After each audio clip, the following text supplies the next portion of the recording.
Hey there, my name's Brashler, and in this video, I'm going to be teaching you how to save and load effects presets on your Behringer wing. Now, if you're brand new to my channel, I'm all about helping you feel more confident with your production gear no matter where you're starting from. So let's go ahead and dive in. Now, with firmware 2.0 on the Behringer wing that has just been released a little bit ago, make sure to go over to Behringer's site at behringer.com/downloads, and you can download the firmware 2.0 for free for your Behringer wing.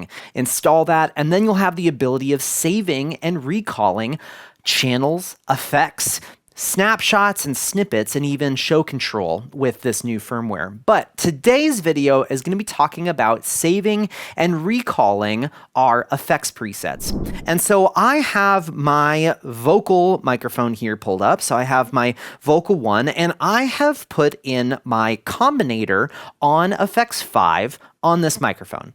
And so I have all of my settings set where I love to have them. And I'm wanting to save this as a preset. So what I would want to do is I'd want to go navigate over to library, and then we can navigate to anywhere on the console, either internally, or if you've placed a USB drive in your console in the upper left, you can navigate over to the USB drive and save it there. So for instance, I'm going to save this there. So I'm going to create a new folder, and I'm going to call this Effects Presets.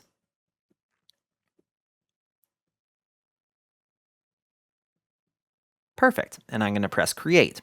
And now I'm going to go into this.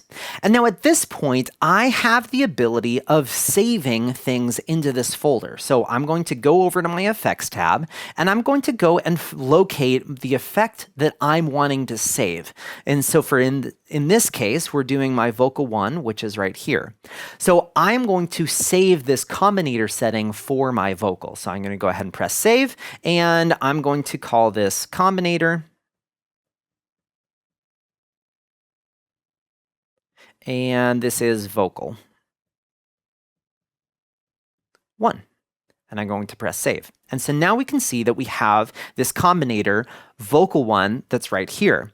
Now, I'm wanting to load this for my other vocals that I have. And so I have my vocal 2, 3, and 4, and I'm wanting to save the settings that I had from vocal 1, and I'm wanting to load it on vocal 2, 3, and 4. So I have my combinator effect loaded right here, and what I'm going to do is I'm going to go and select a different effects processor that I'm wanting to load these settings onto. So we can see my next vocal here, which is channel 10. I'm going to click this, and what I'm going to do is I'm just going to simply press load. And it's going to say your effect is now going to be loaded. So I'm going to go ahead and confirm. And now we can navigate over to my vocal, and we can see that I have this loaded on both 1 and 2.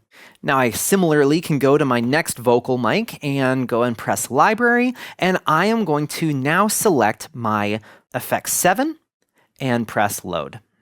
Now we can go and see that in my channel here, I have the combinator. And then let's load it to my last vocal microphone. So go library, go find my effect that I'm wanting to load, and then go navigate to the effects processor that I'm wanting to load it on, and then just simply press load.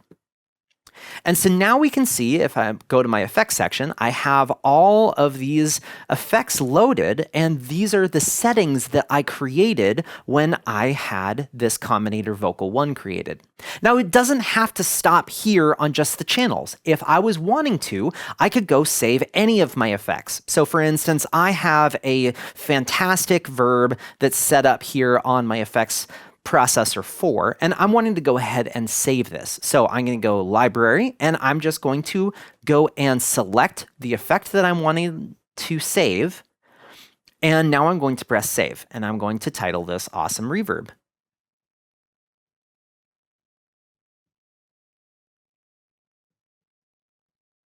Perfect. And I will go ahead and press save. And so we can see that I have my Awesome Reverb listed here. So what we can do now is I could go save this into my effects 3 processor. So we can just simply go press load. And now if I was to go look at my effects, I would see that I have this effect loaded on to that effects rack.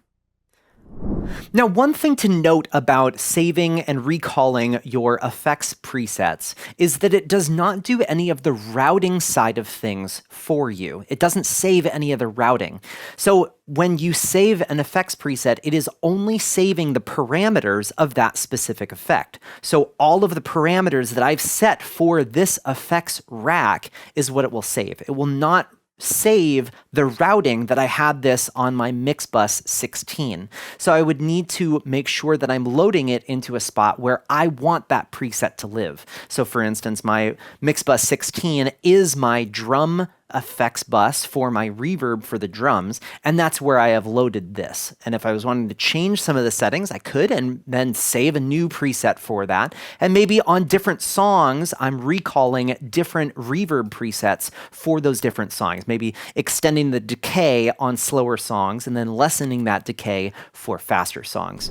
Now that brings me to the conclusion of this video. I hope this video was helpful for you. If you happen to have any questions, or if there's a video that you're hoping that I would make on the Behringer Wing or any of the other mixers that are out there, please post that in the comment section down below, as I'm always reading through those comments to find videos that are going to be helpful for you.